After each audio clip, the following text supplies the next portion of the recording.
her PhD from the University of Iowa, where she was a student of Linda Kerber, for the historians in the audience. Yay! Linda Kerber, one of the nation's foremost authorities on the history of women's civic status in the United States.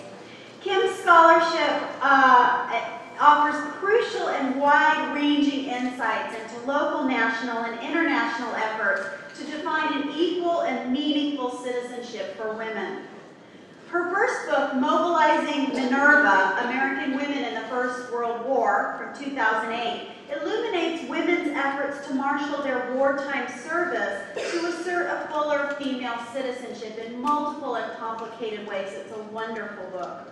Her co-edited collection, called Women and Transnational Activism and Historical Perspective, from 2010, breaks new ground in the study of women's organizational efforts to pursue women's rights, peace, racial equality, and medical relief across national borders. And her brand new book, and Kim, the frequency of these books is a little irritating to me, I have to say. Her brand new book out this year, Oregon's Doctor to the World, Esther Pohl Lovejoy, and a Life in Activism, explores the fascinating life and social justice career of Esther Pohl Lovejoy, an Oregon physician, suffragist, public health activist, and leader in transnational medical relief. And you can read a little bit about Esther Pohl Lovejoy on the Century of Action exhibit right outside the auditorium. And I should point you to that in between speakers. Please peruse that wonderful exhibit put together by Century of Action, which is the state of Oregon's effort to commemorate the centennial. Okay, so back to Kim. Kim has been a vital member of Century of Action, the state suffrage centennial effort, and she was recently guest editor of the fall 2012 special issue of Oregon Historical Quarterly, which the entire issue is about women and citizenship. Some wonderful articles. Today she's going to help us understand how women won the vote in Oregon and why that victory matters. So please join me in welcoming Kim Jensen.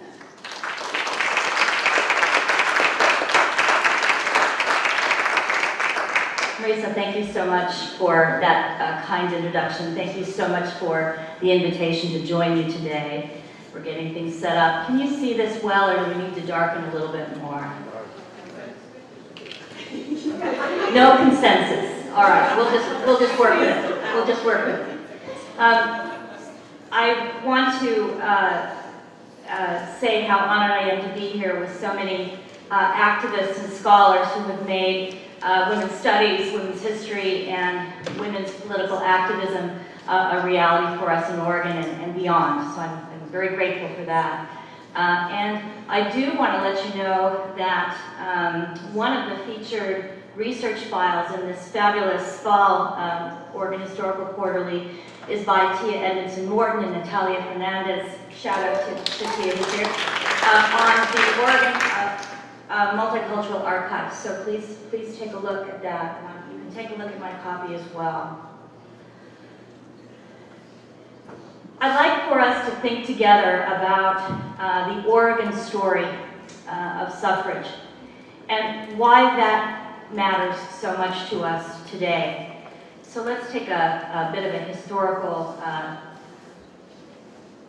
and first let me just say, how did I get to this topic? In my first book on Mobilizing Minerva, Esther Pohl Lovejoy was there. She was directing women physicians in France during the war. And after I finished that book, I was curious about her and found that she had a very consequential life and indeed contributed a great deal to the women's suffrage movement in Oregon. She is holding that umbrella in this suffrage parade that we'll be talking more about in just a minute. So my book on her life also included research on the Oregon suffrage movement, and I'm delighted that that coincided with our centennial. In many ways, as all of you know, the West rules the world, and this is certainly the case with the national suffrage story. This is a map that shows from Seneca Falls that we've heard about earlier today in 1848 to the 19th Amendment, which was ratified in 1920. And you can see that Western states are a very powerful part of that. And the artist High Mayer expressed it this way, using the convention of Columbia with her light, which usually is shining from east to west. He's turning that around and suggesting that Western states are bringing the light of suffrage and democracy to the people of the East. So it is the case that the West is first. We want to think about how Oregon fits into that particular pattern. At the Constitutional Convention that made the Constitution for Oregon statehood, this took place in 1857, statehood in 1859, we see that the delegates there were concerned about making the rules for who could participate as citizens. And as you know, the debates included whether Oregon would support slavery, which it would not, but it would also exclude blacks. So there are lots of reasons for our African Americans to be concerned. But if we look at Article 2 on suffrage, we have some internal contradictions. All elections shall be free and equal. Sounds very good. However, it's modified in Section 2 so that white male citizens are granted the right to vote. As if there needed to be more underscoring of that, there's a Section 6, no Negro, Chinaman, or mulatto shall have the right of suffrage or the right to vote. During these debates, David Logan, representative of Multnomah County, moved to strike out the word male before citizen, but his motion lost, apparently without debate, and so this was passed.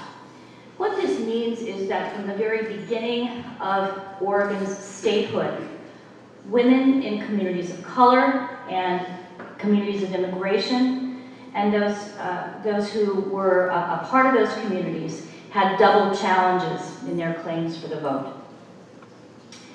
The state and the nation also moved to identify and exclude lesbians and gay men, creating what scholar Margot Kennedy calls the straight state.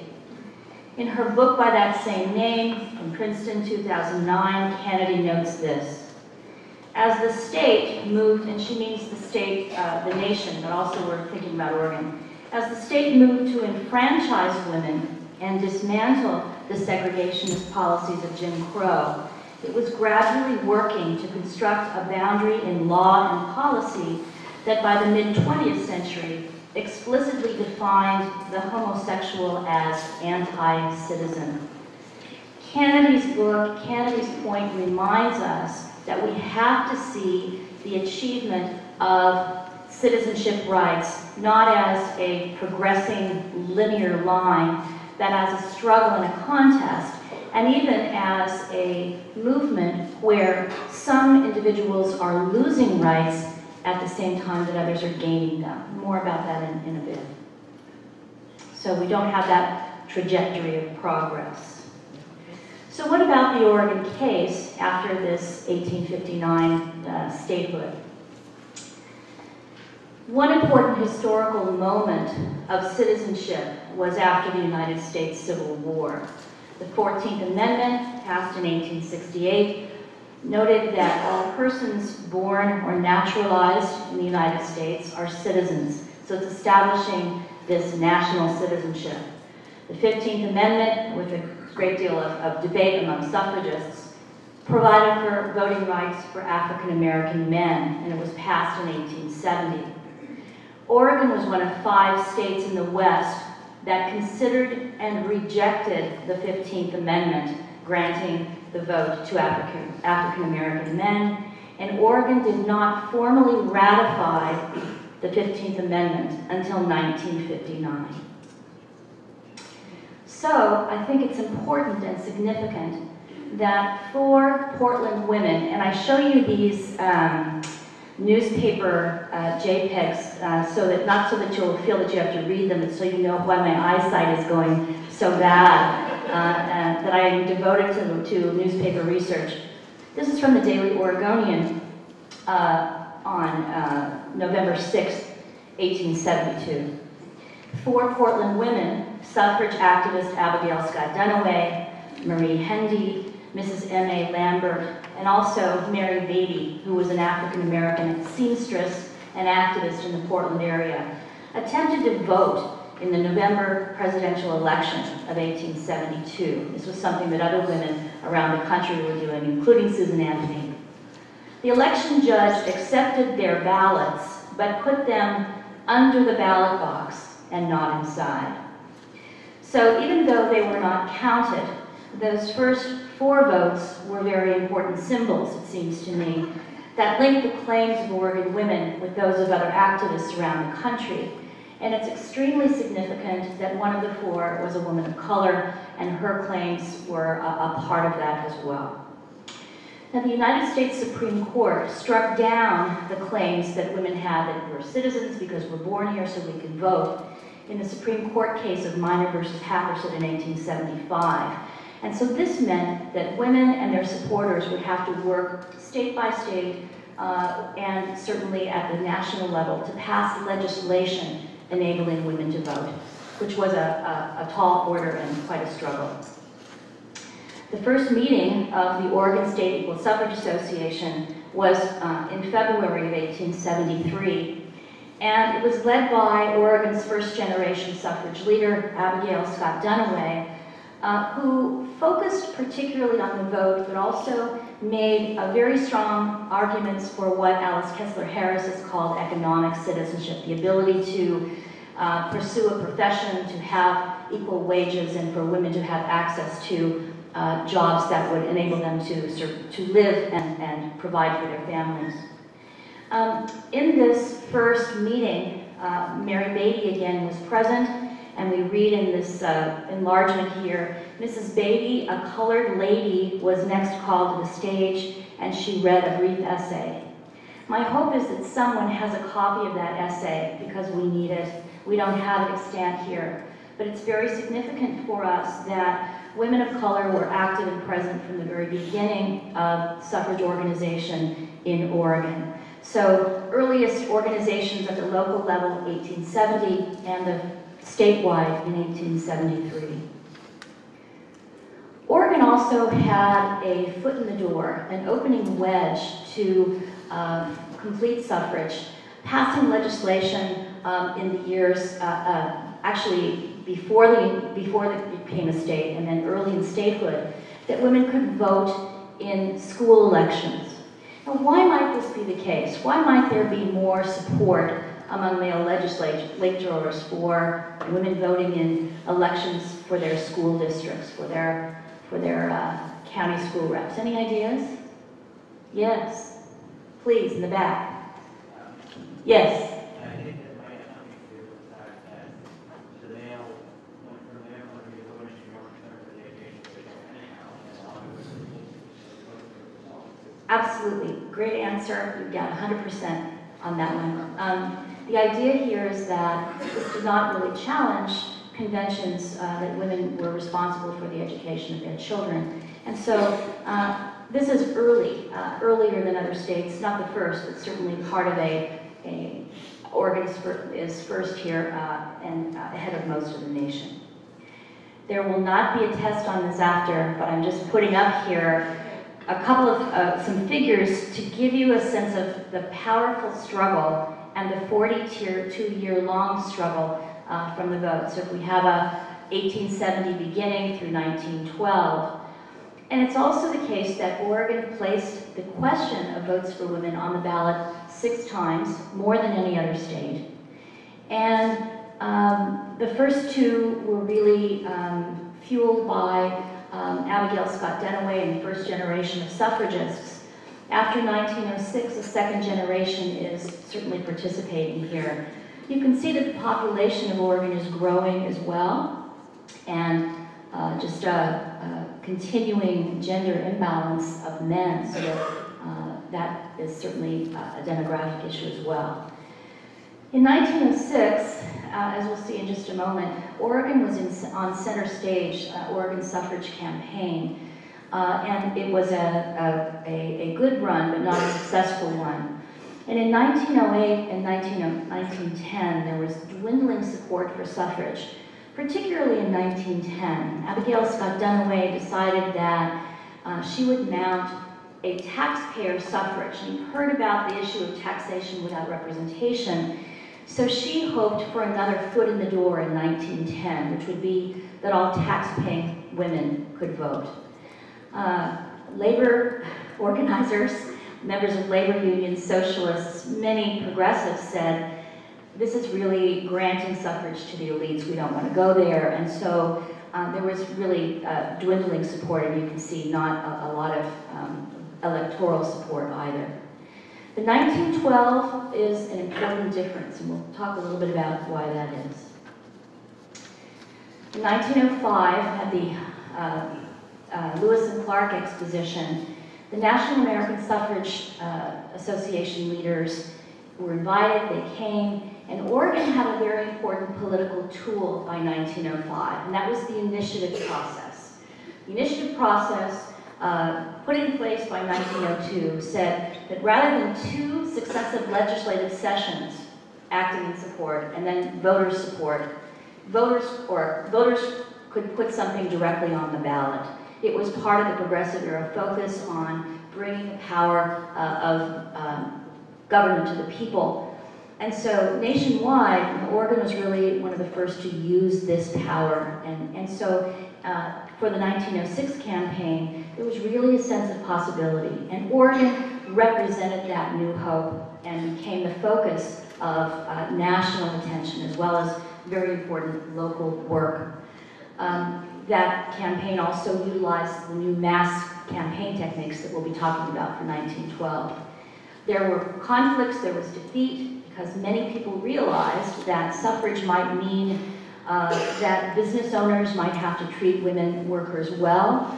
There was a fear that women who identified the prohibition of alcohol with the prevention of domestic violence and with a sense of empowerment for women, it's maybe hard for us to see that now, but that was their point of view. There was a fear that they might enact prohibition. So the work did not, the ballot measure did not succeed. But 1912, if we go back here, you'll see, had a squeaker, but an important one, with 52%. And part of my research really focused on why that's the case. There will be a test on all these organizations, so you'll want to memorize these pretty carefully. The point here is that by 1912, some important things had changed. Abigail Scott Duniway was ill. It opened the door for many other groups to form. Many activists really believed that this was the time and the chance to do this, and also other states had successful campaigns, as we'll see in just a few minutes.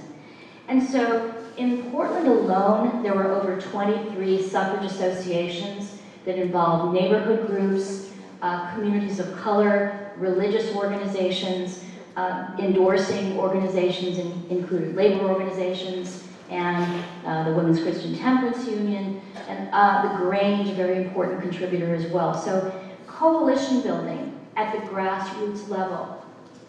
Communities holding various events and speaking directly to the men in their communities with arguments that would persuade them personally to vote. So that grassroots building is really essential. And this is also something that happens because various leaders really felt the need to organize. Esther Cole Lovejoy was a member of the Portland Women's Club Suffrage Campaign Committee. She was a member of many other organizations. But in September of 1912, she decided to organize what she called Everybody's Equal Suffrage League. And she had had complaints, particularly from working women. And she herself was from a working class family. She'd worked her way through medical school at department stores. And so she understood that the $1 or $2 a month dues that many suffrage organizations were charging were way out of the range of most working women, wage-earning women. And she also had experienced some of the conflicts among suffrage organizations. There were hierarchies, people had their own ways of doing things. I know this may shock you if you've ever been involved in politics, it never happens like that. And so the Everybody's League was designed to be a very powerful statement. Everybody could join. It was open to men and women, to people of all classes and races. Dues were 25 cents for a lifetime, which meant it was really within range. And everybody automatically became a vice president, so there were no hierarchies. It was total grassroots organization, and really that was the point, right? So in a month, there were 600 members, including out-of-staters, and there was a lot of great publicity for the cause. Everybody's Equal Suffrage League. Men were involved. Pike Davis, who you'll see again with his bowler hat on the top of the suffrage lunch wagon in just a minute, was president of the Men's Equal Suffrage Club of Multnomah County, and he did a lot to really also support all these other suffrage organizations. He was a lawyer and he acted as their counsel, and he spent almost $500 of his own money for these campaigns, which was quite an investment at the time. The press made much of what the Oregon Journal called Pike Davis's headlong dive from the Bachelor Club. He married Julia McCall during the campaign, and there was a lot of discussion about what we would today call sort of the Match.com of the suffrage movement.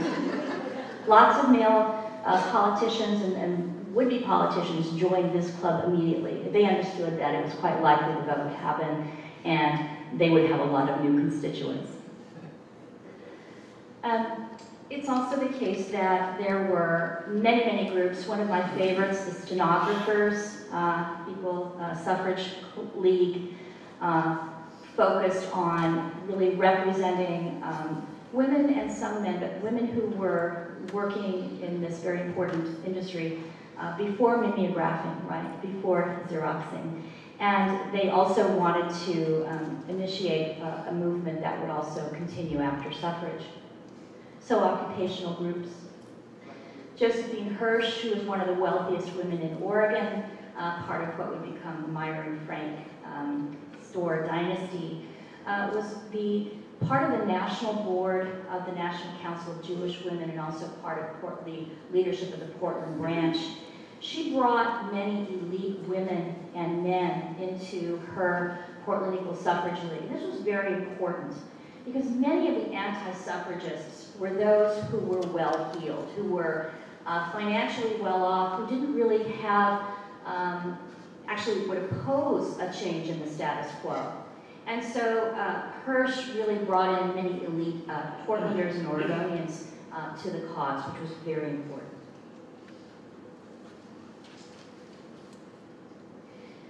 It's also, I think, essential for us to see that suffrage organizations in 1912 included communities of color. This is Hattie Redmond, who became the president of what was called the Colored Women's Equal Suffrage Association. And this was a group that organized around the recently organized Portland Council of Negro Women. This was the term that they used at the time.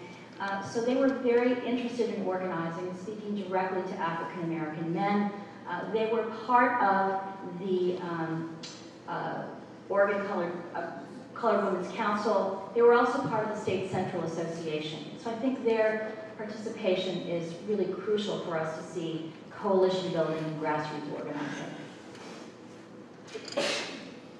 In 1911, it appeared that the new Republic of China might grant votes to women.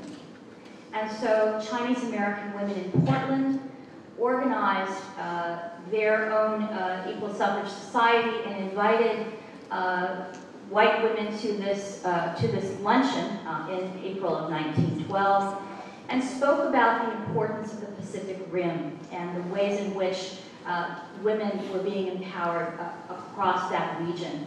Women did not achieve a vote in the new Republic of China, but they thought this was going to be the case during much of the campaign.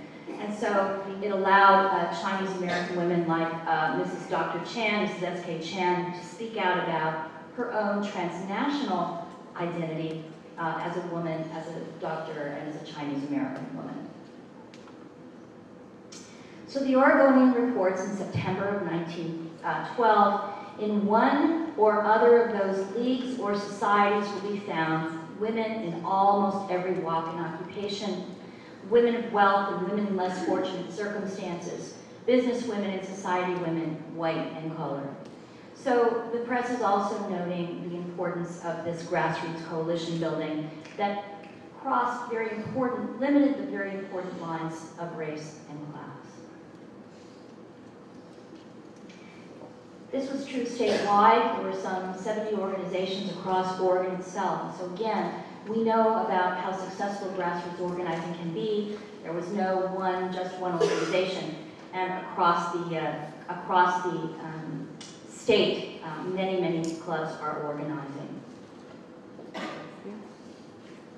Anna Howard Shaw, who was the president of the National American Woman Suffrage Association, came to Corvallis the first part of October. She was on a statewide tour, and in her speech, she said that she really was commending Oregon women who were attending Oregon Agricultural College for their efforts, she said, to secure an education.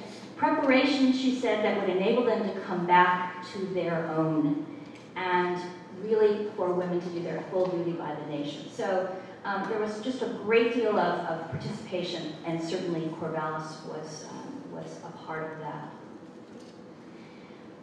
I think another key reason that suffrage was successful in 1912, in addition to coalition building, in addition to this grassroots organizing, was tying into a very new way of campaigning that has to do with mass advertising and popular culture. Think today what campaigning would be without social media. It just is impossible to think about. And so this was their equivalent.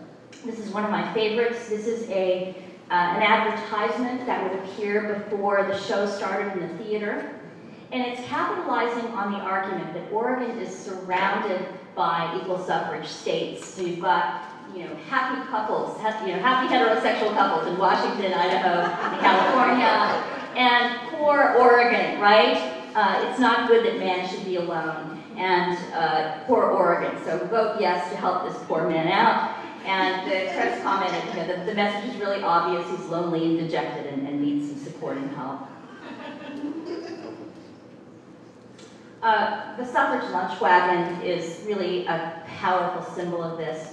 And of course, one of my favorite headlines, buns to boost suffrage, right? And the suffrage lunch wagon really characterizes this mass campaigning. Esther Lovejoy, who's got the umbrella, Pike Davis in his bowler hat, many organizations combined to staff this lunch wagon. And what better publicity magnet than the new Rose Festival in Portland, right? So the whole Rose Festival week, the suffrage lunch wagon was out from 12 to 2, selling sandwiches, but most importantly, presenting street theater, advertising suffrage. What better place when thousands of people are there? They would throw sandwiches to men on the street. A sailor who was sitting on a telephone pole caught one. When anti-suffragists would boo, they'd ring bells. And so it was just street theater and the really unparalleled advertising supporting suffrage. 1912 was an election that was really shook up the nation because people were trying to figure out the best path through a maturing industrial society. The Democrats offered Woodrow Wilson, the Republicans split, Taft, the more conservative Republican wing, Theodore Roosevelt creating a progressive or his Bull Moose party, Eugene Debs garnering almost 1 million votes and almost 5% in Oregon as a socialist candidate. I was interested to see that there were lots of straw polls. This one was conducted by the Barometer, an institution that's still going strong, and the newspaper here on campus. And I wanted you to see that in addition to Wilson winning, that there were also, can you see this? Do we have to put these chairs down? This is high enough? Okay. So they did a straw poll about women's suffrage. And they counted the votes of faculty, they counted the votes of men, and they counted the votes of co-eds. And you can see that in this particular case, and this may look like 34, but it's 84. It's 84. And so there was a pretty solid margin among the male students, the co-eds, the female students, but also among the faculty. I was also interested that on the straw poll was a question about if you would go to the University of Washington OAC football game if transportation is provided for you. So still getting football in there, right? Can't help themselves. Can't help themselves on that. Okay. Why did this matter? It's so long ago. It's 100 years ago. Historian Linda Kerber suggests that citizenship is where the personal and the political come together, because it's the way that citizens make and remake the state.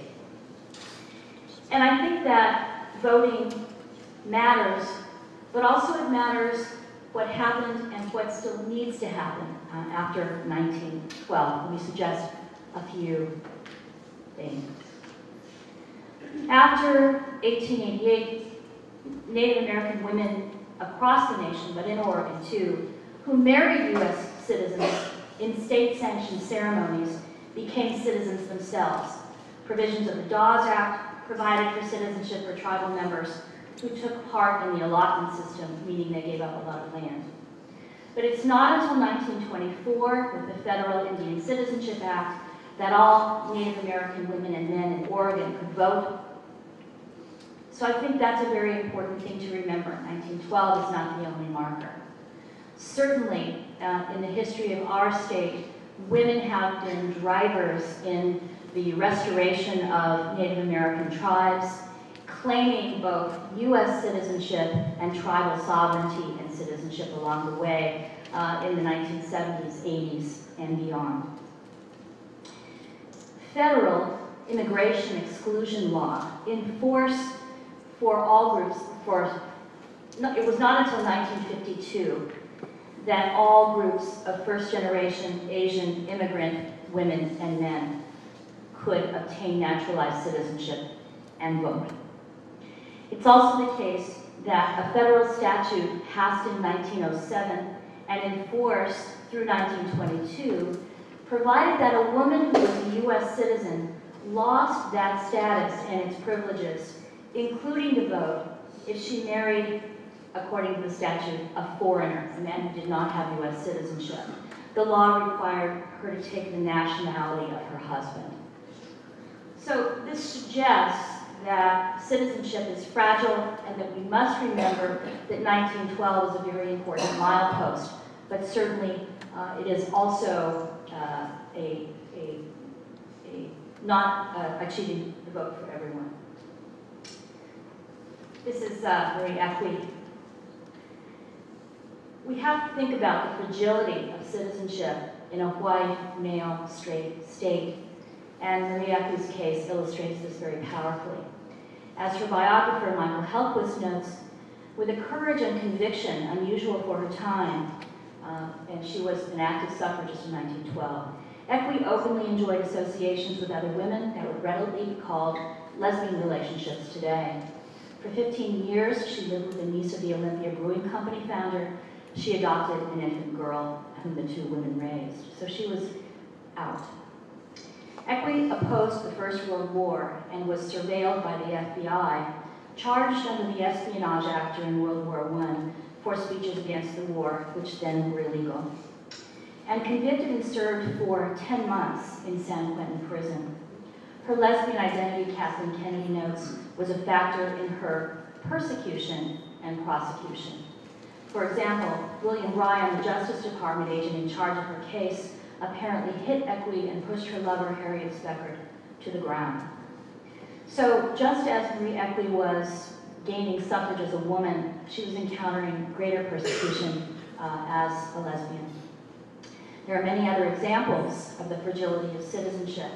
Japanese American women and men in concentration camps in World War II. The way that violence, the way that racism, the way that homophobia have denied people the opportunity to vote. So I think voting matters because we still have work to do, because there is an ongoing struggle to achieve full citizenship and full social justice and equality on a human scale. I think voting matters because Hattie Redmond, who was the president of the African American Women's Suffrage League, registered to vote in 1913 And we thank Terry Baxter, the archivist at Multnomah County Archives, for finding this for us. We always thank Terry for finding this important note. It's also important to note that voting mattered because right after the achievement of suffrage, Oregon women began to run for elected office. The challenge was that they had to re-argue all over again why women should be candidates. The same barriers to their voting, the same arguments against that were put up to them. In the first statewide election in which women voted, Marion Town, who represented Jackson County, became the first member of the Oregon House of Representatives who was a woman. She was a Democrat. Catherine Clark, a Republican, represented Oregon in the U.S. Senate from Douglas County. And of course, the iconic Yoncalla City Council of 1920. Bernice Wilson and Jenny Laswell, who are council members. I'm going left to right. Mary Goodell Burt, who was the mayor, and her husband had been the incumbent. Nettie Hannon and Edith B. Thompson, council members. It's also the case that women had been politically active prior to the vote, but they used that vote to really learn the ropes of lobbying and how to get legislation passed. The Oregon Women's Legislative Council became active in 1913 right away. And in that first election, 1914, with women voters, equal pay for male and female teachers, the abolition of the death penalty in the state, and also, controversially, prohibition was voted in. So women used their votes right away to become candidates locally and statewide right away.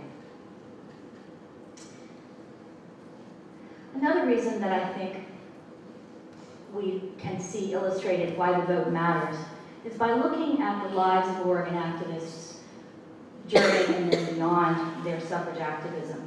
And for me, Esther Lovejoy is one vital example of this. Lovejoy was born in 1869. She was the second woman to graduate from what is now OHSU, the University of Oregon Medical Department. You can see her on the far right there at a clinic at St. Vincent's Hospital. And she served as Portland City Health Officer from 1907 to 1909. And she combined her public health work with her suffrage activism. She argued that women needed the vote to change their communities, to make them healthy, to have policies that would support women and their families and health needs. She was active in the suffrage campaign, as you've seen. And so to have safe workplaces, healthy communities, and educated citizens was what she called civic health. Following her, as a candidate for U.S. Congress from Oregon's 3rd District in 1920, she campaigned for those same programs on a national level. She got 44% of the vote in this very contested election where Republicans really took the nation in a very strong Republican election. After her First World War service with women and children in France, Lovejoy took the chair of the New York-based American Women's Hospitals and transformed it into a consequential medical humanitarian organization, a precursor to groups like Mercy Corps and Doctors Without Borders. With a philosophy of women supporting women, the American Women's Hospitals provided emergency relief and long-term women's health care in dispensaries, clinics, and education programs in 28 nations. Lovejoy linked this work with the active participation of women doctors across the globe in the Medical Women's International Association, an organization that she helped to found in 1919. Both of these organizations, the American Women's Hospitals and the Medical Women's International Association, are active today. Throughout her almost 50-year career as director of the American Women's Hospitals, until shortly before her death in 1967, Lovejoy honed her skills of fundraising, campaigning, policymaking, and managing organizations from her Portland public health and suffrage days.